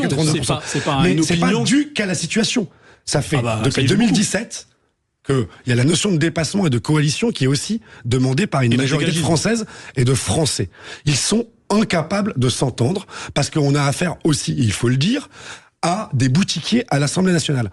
À l'inverse du général, et c'est là où tout le paradoxe institutionnel est réel, c'est que d'un côté, on a un président de la République qui ne prend pas ses responsabilités, et de l'autre, on a des responsables politiques, et notamment des chefs de parti, qui ne les prennent pas non plus. Donc, tout le monde se rejette la faute, et on est dans un chaos institutionnel. Alors, les boutiquiers, vos réactions dans un instant, mais d'abord la pub. Non, Jacques, oui, j'ai bien vu, vous me faites signe. Je vous promets, je vous repasse la parole, et on reparlera des boutiquiers. Et puis, je vais vous faire réagir à François Ruffin, quand même, parce que Ruffin dit la nullité de la gauche. C'est pas un homme de droite, c'est à tout de suite. C'est un éléphie. Oui, Rani, c'est un éléphie, comme vous. Il l'a été, en tout cas, après avoir été purgé, ou avant d'avoir été purgé. On se retrouve dans un instant sur Sud Radio, et me faites pas la tête comme si je disais des bêtises. À tout de suite, mettez-vous d'accord. C'est parti. Sud Radio. Sud Radio. Parlons vrai. Parlons vrai. Sud Radio. Parlons. Et 10h-13h, Thierry Guerrier. Je sais pas s'il est toujours l'heure de se mettre d'accord. On va voir s'ils se mettent d'accord après avoir critiqué tous les 4, finalement, les parlementaires, la nouvelle Assemblée, cette incapacité à se mettre d'accord, à trouver une coalition. Vous nous avez dit un peu, je vais vite en substance les uns et les autres, que au fond, peut-être pas tous, pas Rani Slimane, mais que finalement il fallait, ni Jacques Méhard peut-être, qu'il fallait accepter cette nouvelle culture politique en France qui s'installe du souhait d'une coalition, d'une capacité à discuter, et vous avez fustigé le fait qu'ils se mettent pas d'accord. C'est un peu ce qui sort de ce sondage Odoxa publié par le Figaro aujourd'hui, où 82% des Français disent mais qu'ils se mettent d'accord, ils n'y arrivent pas, et on est groggy. Baptiste Fournier, vous nous disiez à l'instant, boutiquier. Alors je reviens, après avoir parlé de la droite, à la gauche, boutiquier à gauche aussi. Il n'y a toujours pas de nom sorti de la part du nouveau Front Populaire, un nom à proposer à Emmanuel Macron. Et même si Emmanuel Bompard hier nous a dit qui m'appelle, je lui donnerai un nom, on a bien compris qu'il n'y en a pas. Ils ne se sont pas mis d'accord, c'est ça la réalité. Donc les boutiquiers, ils sont partout, ils ne sont pas qu'à droite. Baptiste Fournier. Ah oui, mais je ne visais pas spécialement la droite, bien au contraire. On a un cartel électoral à gauche qui n'a eu que 72 heures pour s'entendre, avec des cultures politiques différentes, 4 présidents de parti qui n'ont jamais dirigé un exécutif, une incapacité chronique à se mettre d'accord et à s'entendre sur un nom. Je veux dire, voilà, ça donne une forme de fiasco. Ils en appellent à non, mais le paradoxe, c'est qu'ils en appellent à Emmanuel Macron. Vous entendez les excuser, là. Ils appellent... Non, pas du tout. Ah non, tout le contraire. Non, justement, je parle de cartel électoral et politique, où il y a une différence de culture fondamentale, et donc, je pense que ça n'aboutira à rien.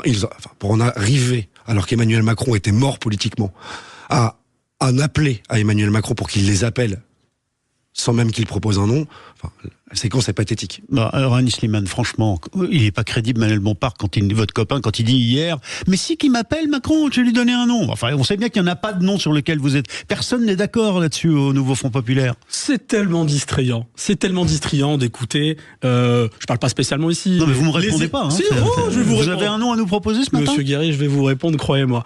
Je trouve que c'est très distrayant de voir sur les chaînes de télé d'infos en continu, d'entendre les éditorialistes, qui d'ailleurs très souvent pensent tous la même chose, qui pendant 7 ans ont expliqué qu'Emmanuel Macron était exceptionnel, que c'était super, tout d'un coup, demander absolument que la gauche produise un gouvernement. C'est elle qui prétend se mettre d'accord. C'est incroyable. La vérité, mais si elle prétendait pas, on ne poserait pas la question. C'est qu'on a cassé le fonctionnement habituel, et c'est les Français qui l'ont décidé. Ils ont décidé de casser le fonctionnement habituel de la Ve République avec une chambre qui n'est pas majoritaire. Et à un tel point où ce n'est jamais arrivé. Donc il faut se mettre d'accord. De fait, il y a des nouvelles pratiques qu'il faut avoir. Mais avant de se mettre d'accord et de demander des dépassements de coalition, il faut déjà que les coalitions en elles-mêmes prennent du temps.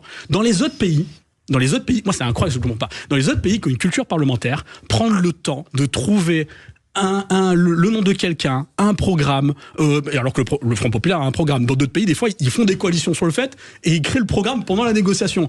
Et nous, on est choqués, là, que ça met du temps. C'est tout à fait normal. Mais surtout, c'est parce que vous-même, vous nous dites tous les jours, mais ça y est, on se met d'accord. On découvre le parlementarisme. Pourquoi ? On a été drogué à la monarchie républicaine avec quelqu'un qui décide de tout depuis, et c'est ça la Ve République. Voilà, c'est comme ça. Alors pourquoi Laurence Tubiana, par exemple, vous l'avez rejeté ? Pourquoi vous avez rejeté Laurence Tubiana ? Et pourquoi ils ont rejeté Madame Bello ?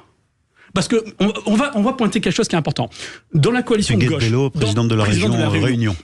Le problème, pour moi, le problème dans cette coalition de gauche, c'est que tout l'ensemble de la gauche est OK pour trouver une solution. Ils sont pas d'accord sur les noms, ça c'est normal, il n'y a pas de souci. Mais il y a une partie de la coalition, les droites du Parti Socialiste, qui, tout à l'heure, monsieur Millard parlait de balle des faux culs, là, quand même, on a la prime des faux culs qui est la droite du Parti Socialiste. Ils étaient contre la NUPES, puis, et je parle par exemple du maire de chez moi, monsieur Delafosse, madame Delga, madame Hidalgo, monsieur Le Foll. Ils ont fini par venir à Canossa. Qui ont tous signé le Front Populaire pour gratter des circonscriptions. Nous, chez nous, on nous a remis une ancienne hollandaise qui a tout voté sur la 3e circonscription de l'Hérault. Et qui dit, moi je veux le Front Populaire, le jour où elle est élue, elle commence à dire, ben non, il faut s'entendre avec les macronistes. Baptiste Fournier a raison, ces deux cultures, vous entendrez jamais. Le problème, c'est pas une question de culture. Non, mais là je suis d'accord, le fait qu'il y a des cultures différentes entre les Verts, les partis communistes. Vous n'arriverez jamais à vous entendre quand on vous écoute. Ça arrivé plein de fois dans l'histoire que cette gauche qui s'est très déchirée s'est entendue, on va pas faire croire que c'est jamais arrivé.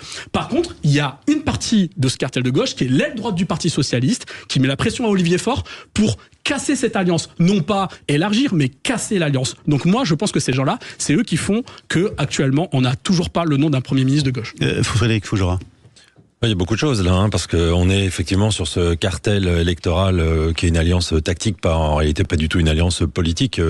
LFI s'est construit quand même sur la détestation du Parti Socialiste. Alors aujourd'hui, on y voit des ailes droites, ailes gauches, je sais pas combien d'ailes, mais la réalité, c'est qu'il n'y a pas grand-chose qui les rassemble. C'est François Ruffin lui-même qui vient quand même pas du Parti Socialiste, mais de LFI, qui le dit, nullité. Il n'y a pas grand-chose qui en réalité les rassemble, si ce n'est de garantir quelques sièges à l'Assemblée nationale. Mais après, pour en faire quoi ? Mais bon, là, c'est leur problème.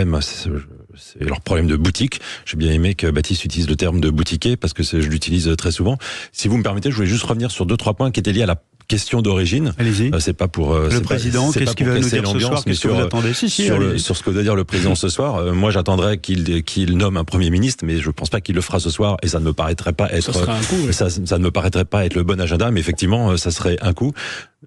Moi, je ne comprends pas qu'il intervienne ce soir à quelques heures de l'inauguration des Jeux Olympiques. Je pense qu'il va abîmer son image. Donc, je pense qu'elle n'est pas dans un état où il soit nécessaire de l'abîmer davantage. Pourquoi ? Parce qu'il va hystériser le débat. Et on va avoir des multiples réactions. Alors qu'il appelle à une trêve et finalement, il participe à faire exactement le contraire. Alors, mais là, il parlerait c'est dans sa stratégie d'occuper beaucoup le terrain. C'est la fonction présidentielle. Il parle des jeux. Oui, non, mais la fonction présidentielle justifie pas tout et n'explique pas qu'on intervienne n'importe quand pour dire n'importe quoi. Là, je lui prête des intentions. Je retire ce que je viens de dire. Mais voilà, il a une prise de parole mondiale qui va être, je déclare ouverte la énième cérémonie d'ouverture des Jeux Olympiques. C'est ça, sa prise de parole attendue cette semaine. Et c'est l'image de la France et de la France dans le monde. Et qui viennent faire une interview sur un plateau. Donc vous dites, comme la France est divisée, il devrait pas au moins venir sur le terrain politique, quoi. Il devrait rester dans la fonction présidentielle vendredi, c'est tout. Moi, je vais essayer d'être cohérent avec ce que je disais tout à l'heure. Je suis pour la trêve. Donc la trêve, il faut faut qu'il se l'applique à lui-même, qu'il reste dans son jeu de président de la République et pas de chef de parti. Et je voulais juste revenir sur deux points, si vous me le permettez. On a évoqué un supposé manque de légitimité du gouvernement. Non, je suis désolé, le gouvernement, il est complètement légitime à agir. Il agit dans un cadre très strict qui est celui des affaires courantes.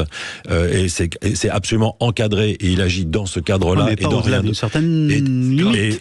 Et deuxième point, un gouvernement démissionnaire, ça a déjà été évoqué, ne peut l'être que un mois. Donc au terme de ce mois, il va y avoir un vrai sujet. Est-ce que c'est le deuxième ou troisième membre du gouvernement qui va devenir Premier ministre par intérim en accumulant les responsabilités, les compétences des portefeuilles des 17 ministres élus? Là, le vrai sujet, il est là. Aujourd'hui, que le gouvernement dirige les affaires courantes tel que c'est prévu, tel que c'est encadré et limité, et notamment en matière de sécurité, il n'y a aucun problème de légitimité, et c'est heureusement pour la France. Baptiste Fournier et Jacques Millard. Baptiste. Il y a un sujet de continuité de l'État. Juste un petit désaccord avec Frédéric. Il n'y a pas aujourd'hui d'encadrement légal sur la durée. C'est-à-dire à partir du moment où le Premier ministre actuel et ses collègues droit coutumier, c'est-à-dire que non, j'ai parlé d'encadrement de ce que sont les affaires courantes. Non, mais vous parliez d'un mois. Il n'y a pas de un mois, il n'y a pas de délai en fait. Ça, c'est l'usage républicain. C'est l'usage républicain, c'est un droit coutumier. Gabriel Attal et les ministres vont devoir quitter le gouvernement pour siéger à l'Assemblée complètement. Et ils ont un mois pour ça. Je reprends. Il y a une note manuscrite qui est extraordinaire, archivée, du général de Gaulle, au moment de l'écriture et de la rédaction de la Constitution de 58, qui précise, vraiment, manuscrit, c'est-à-dire de sa main, que les députés ne peuvent pas être ministres et inversement. Ce qui est de la tradition depuis la Révolution. Le gouvernement démissionnaire permet une forme de continuité de l'État, en effet, dans des moments de crise, d'instabilité politique et institutionnelle. Séparation de l'exécutif et du législatif. Depuis la Révolution, c'est un principe acté. Le sujet, c'est que la seule fois, il y a eu quelques cas sous la 5e, mais le cas le plus long avait été un gouvernement démissionnaire de 9 jours. Encore une fois, que ce gouvernement démissionnaire, en l'état, puisse agir étant donné les circonstances des Jeux Olympiques jusqu'à la fin des Jeux Olympiques. Là, on dira rien. Tout le monde trouvera ça normal, c'est ça que vous le dites. On ne dira rien. Voilà. Par contre, peut-être, et là, Frédéric m'a un peu inspiré, est-ce que Emmanuel Macron ne va pas annoncer un agenda ce soir, et notamment appeler le Parlement à siéger dès le lendemain de la clôture des Jeux Olympiques, avant les Paralympiques, puisque les Jeux Olympiques se clôturent le 12 août, et les Paralympiques démarrent le 28 août. Est-ce que à ce moment-là, il ne va pas annoncer justement qu'il prononcera et qu'il proposera à une personnalité de former un gouvernement, et que l'Assemblée nationale puisse siéger dans cette période, sachant qu'il y a un cas de figure. C'est un peu technique, mais ceux qui nous écoutent, ils voient bien que c'est important. Vu qu'on sera dans un délai exceptionnel de gouvernement démissionnaire qui aura quand même pris des décisions. Ce ne sera pas que des affaires courantes. On le voit déjà là dans la signature de certains décrets, dans certaines prises de position politiques. Je leur en veux pas, encore une fois. Mais vous les voulez nous dire quoi, sont particulières. Vous voulez nous dire quoi? Non, mais on pourrait très bien imaginer un cas de figure qui pourrait interroger le Conseil constitutionnel. Le Conseil constitutionnel, on ne peut pas faire de référé. Mais est-ce qu'une motion de censure aujourd'hui contre un gouvernement qui serait resté là plus d'un mois pourrait tenir la route alors qu'il est démissionnaire en affaires courantes? Vous êtes d'accord avec Frédéric pour dire qu'on est... bah oui, Jacques Millard, attendez, on laisse parler le doyen de votre sauf que messieurs, s'il vous plaît. Non, Jacques Millard, s'il vous plaît. C'est lui qui a la parole. Il a été député en plus, donc c'est intéressant d'avoir votre avis, Jacques. Moi, je voudrais dire, la réforme qui a permis à des députés, à des ministres qui perdaient leur membre du gouvernement, qui puissent revenir au bout d'un certain temps comme député, c'est une faute qui a été voulue par Sarkozy, et j'ai voté contre. Parce que ça trahissait l'esprit de la 5e, c'est ça? C'est la 4e, un instant. Ça, c'est la 4e, je dirais, instabilité permanente. Premier point. Deuxièmement, il est clair que il appartenait, et il appartient toujours au président de la République, de nommer un Premier ministre et de lui faire confiance, et on verra ce qui se passe derrière. Donc aujourd'hui, le président de la République est en faute déjà par rapport à ses propres pouvoirs. Il a trop attendu, c'est évident. Ensuite, bien évidemment, il peut nommer qui il veut, une personnalité, je dirais, de la société civile, etc. Mais il faut jamais oublier qu'on est dans une phase où il va falloir préparer le budget. Et c'est là où ça va devenir sacrément difficile, parce que les lettres de cadrage, normalement, elles partent maintenant. Ouais. Elles partent maintenant à l'ensemble des ministères. Et l'administration ne peut pas les envoyer alors qu'elle n'a pas été cadrée par les ministres. Et donc, il y a un problème réel, et c'est la raison pour laquelle je crains que cela se finisse mal, parce que on a inéluctablement une crise de régime et il faut sortir par le haut. Ouais, alors donc voilà où on en est aujourd'hui. On verra si vous êtes mis d'accord, mais enfin moi ce que je comprends des trois interventions, c'est-à-dire Frédéric Fougera, Baptiste Fournier et Jacques Miard, c'est qu'au fond vous dites tous les trois, au-delà d'un certain délai, on n'a jamais vu ça d'abord dans la Ve République, un gouvernement d'affaires courantes au bout de 9 jours, donc au-delà d'un certain délai, ça va plus le faire du tout. C'est ça que vous nous avez dit tous les trois. Vous êtes assez d'accord là-dessus? Eh ben c'est déjà ça, ils se sont mis d'accord, c'est sur Sud Radio et on se retrouve dans quelques instants. À tout de suite. Sud Radio. Sud Radio. Parlons vrai. Parlons vrai. Sud Radio. Parlons vrai. Sud Radio. Les débats de l'été, 10h-13h. Thierry Guerrier.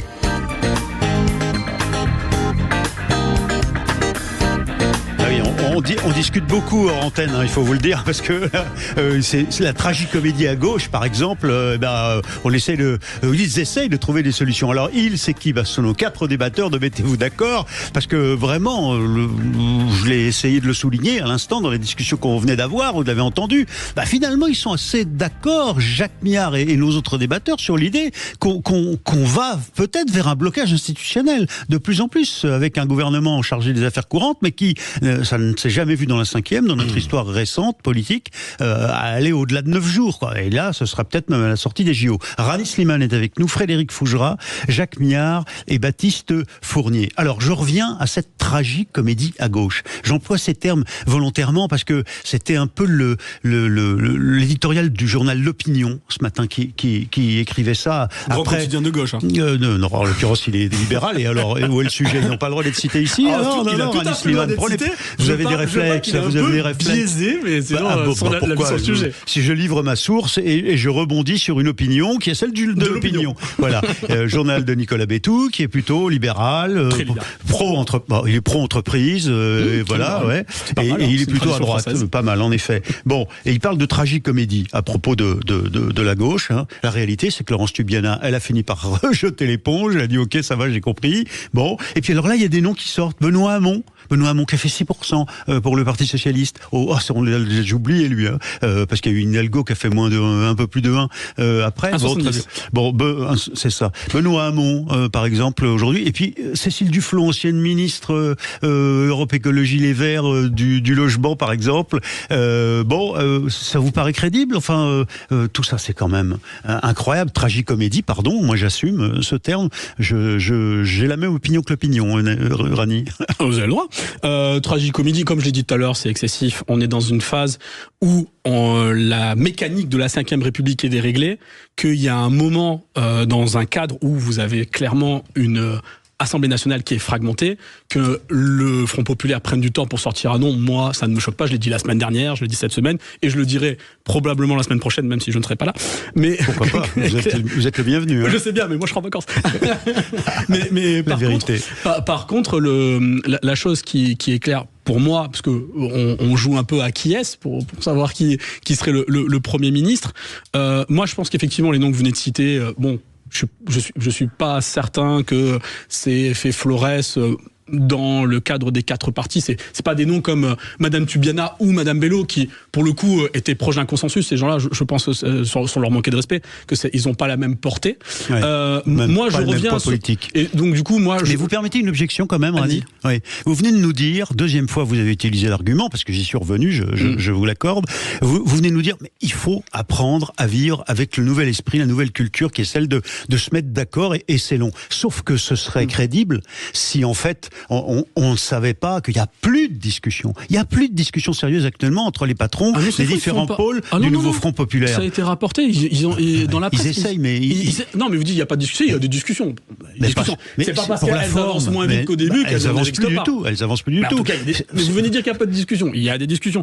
Moi, ce que je pense pour répondre à votre question sur la question du profil, je pense que la personne, et ça a été un faux démarrage à cause, et je l'ai dit tout à l'heure, de la droite du Parti Socialiste, quelqu'un qui avait quand même coché toutes les cases, c'est la vérité, qui avait coché toutes les cases, et même au sein du Parti Socialiste, et Madame Bello. Moi, je pense, et vous me demandez mon opinion, je vous la donne, ça me fait rire. On vous écoute, mais ça fait sourire Baptiste Fournier, qui est un de vos camarades, a une nuance un peu plus... Oui, je pense qu'il pense à quelqu'un d'autre. Mais moi, je pense effectivement que Madame Bello, c'est la personne qui coche toutes les cases pour représenter le Front Populaire. Je parle du Front Populaire. Très progressiste sur le mariage pour tous.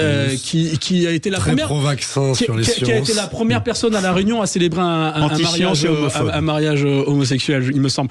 Donc, il y a beaucoup d'élus de droite qui ont fait pareil. Comme quoi, les gens, ils bougent, c'est bien.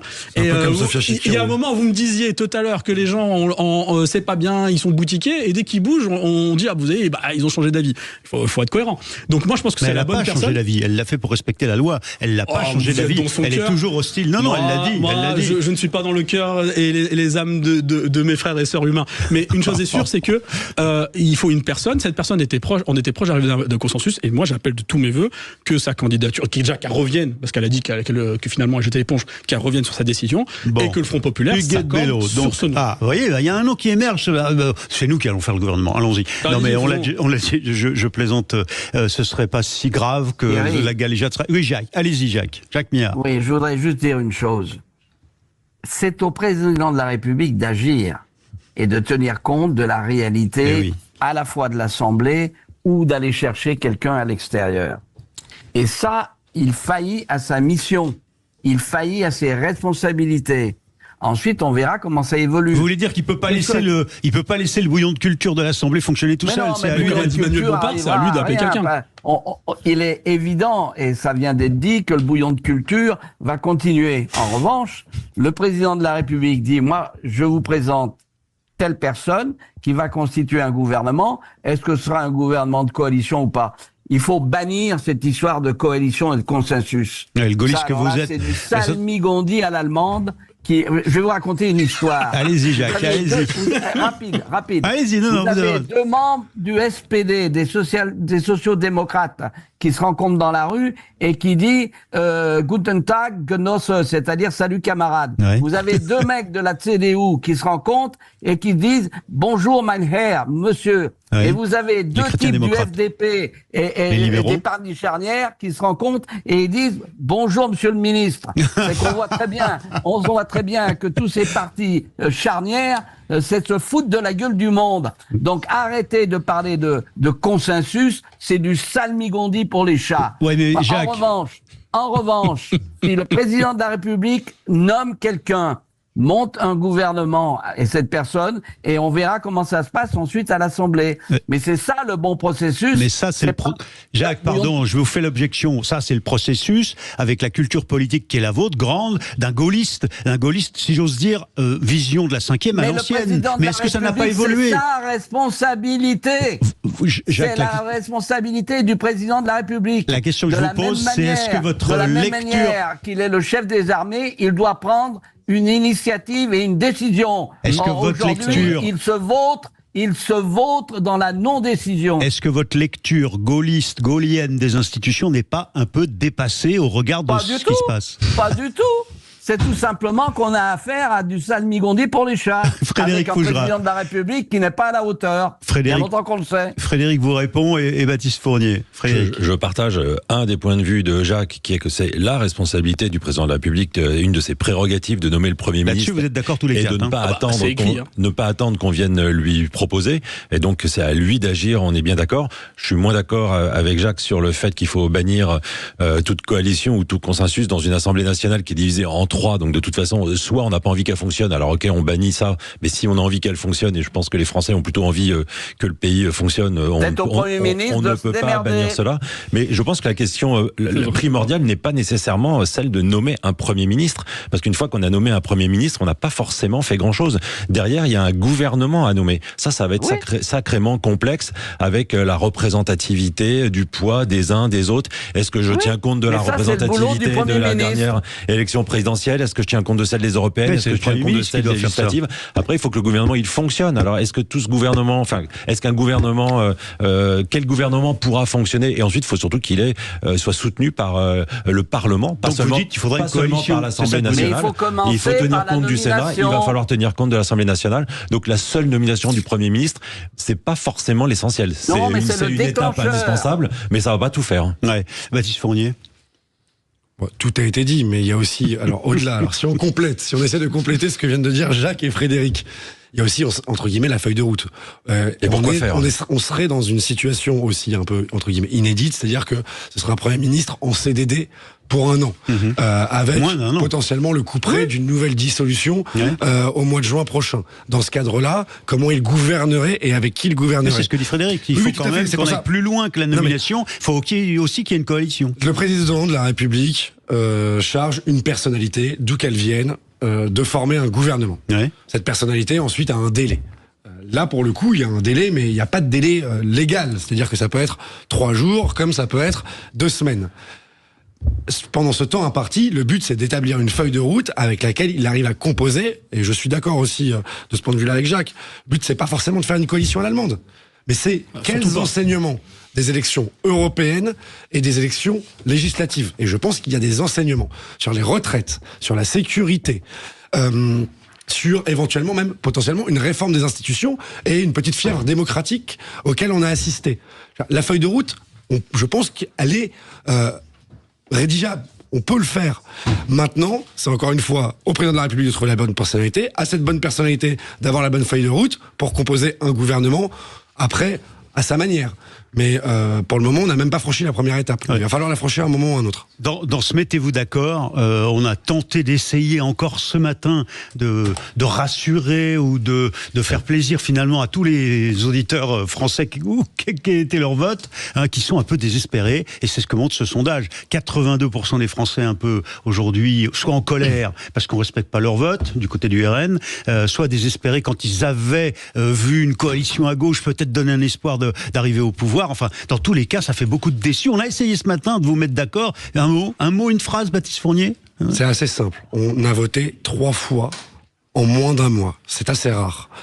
Et alors? Il y a, sur ces 3 fois, le parti du président de la République qui est arrivé en 3e position. Bien sûr. Les Françaises et les Français ne voient pas de changement. Donc, ils en veulent. C'est ça qui les désespère. Jacques, vous avez comme doyen le droit d'une demi-phrase pour conclure cette matinale de Mettez-vous d'accord. Le combat continue. Ne jamais baisser les bras. La France se redressa, mais pas avec ses cloportes. Jacques Millard, donc, qui était avec nous. Merci à tous les 4 d'avoir été ce matin nos débatteurs dans Mettez-vous d'accord. Et on va parler des Jeux Olympiques dans un instant avec Joseph Ruiz pour les JO dans tous leurs états de 12h à 13h après le journal de midi dans quelques instants. Merci encore à nos débatteurs et à bientôt. Jacques Millard, Baptiste Fournier, Frédéric Fougera, Rani Slimane. Merci d'avoir été ce matin avec nous. À bientôt.